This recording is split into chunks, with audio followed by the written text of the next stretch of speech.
একটা গল্প শুনেছিলাম। দাদা নাকি ওয়াজ শুনতে গেছে, বড় বক্তা আসছে,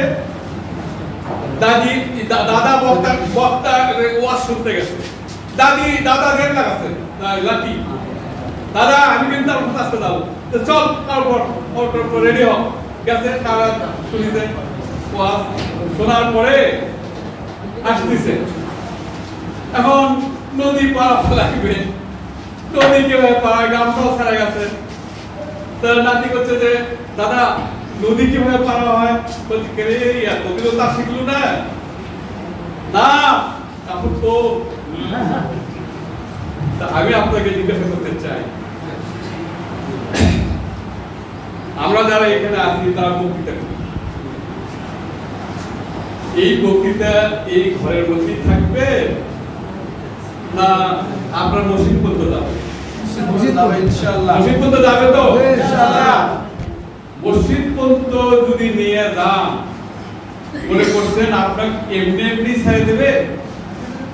মসজিদে একটা কথা বলে দেখেন, কোরআনে আমাদের কোরআনের বক্তৃতা আমাদের ইমাম সাহেবরা করে ল্যাপসাপ দিয়ে, ঠিক আছে না, ডাইরেক্ট বলেন কোরআন থেকে, আল্লাহ রাসূলের কথা ডাইরেক্ট বলেন।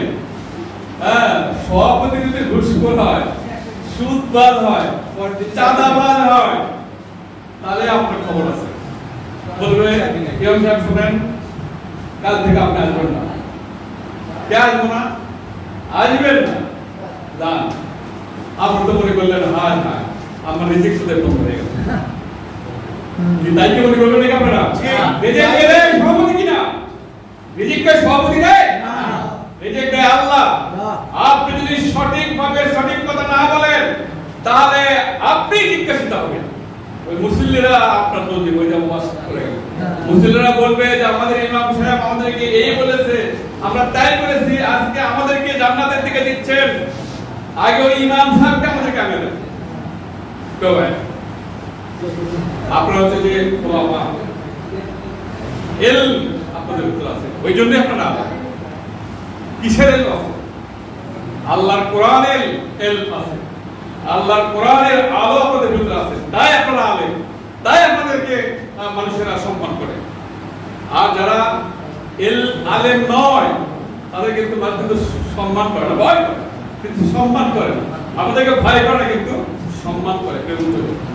এই এলমের জবাব দিয়ে আপনাকে করতে হবে, এই ভয়ে, জবাবদির ভয়ে আপনি আপনার সঠিক কথা বলেন, আপনি ইমাম হিসেবে আপনার যে দায়িত্ব, সেই দায়িত্ব পালন করেন, তাহলেই আমরা আমাদের অভিষ্ট লক্ষ্য জান্নাতে পৌঁছতে পারব। আপনার ছেলে, আপনার মেয়ে, আপনার স্ত্রী যতই ইবাদত করুক, আপনি সঠিক কথা মসজিদে বললেন না, বলেন তো আপনার ছেলে, আপনার মেয়ে, আপনার স্ত্রী আপনাকে জান্নাতে নিয়ে যাবে না? বন্ধুগণ, নিজেরটা নিজে করতে হবে, আপনি করে দেখেন, আল্লাহ সাহায্য করবে। আপনি যদি তা না করেন, আপনি অপমানিত হতে থাকবে, অপমানিত হতে থাকবে, অপমানিত হতে থাকবে। আমাদেরকে দাবায় রাখার জন্য 30টা 40টা 50টা 60টা কেস দিচ্ছে, আমরা কি হাজিরা দিই নাকি? হাজিরা দেওয়া লাগে আর না?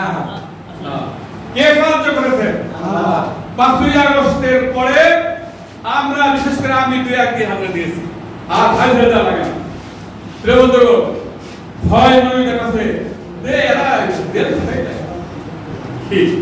ভয়ে কি আমরা কান দিয়েছি না? আমরা ওয়াদাবদ্ধ ছিলাম, ইন্না সালাতি ওয়া নুসুকি ওয়া মাহইয়ায়া ওয়া মামাতি লিল্লাহি রাব্বিল আলামিন।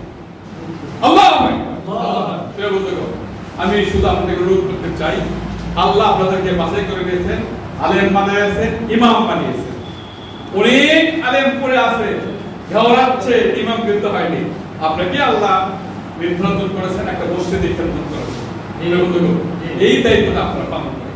যদি এই সঠিক দায়িত্ব পালন করে যেতে পারেন, অবশ্যই অবশ্যই আপনি জান্নাত, অবশ্যই অবশ্যই আপনি জান্নাত।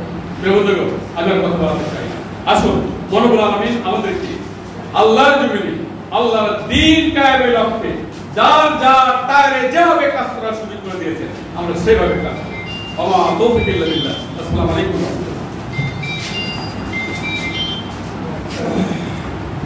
আলহামদুলিল্লাহ। অসংখ্য অসংখ্য ধন্যবাদ। সম্মানিত আমাদের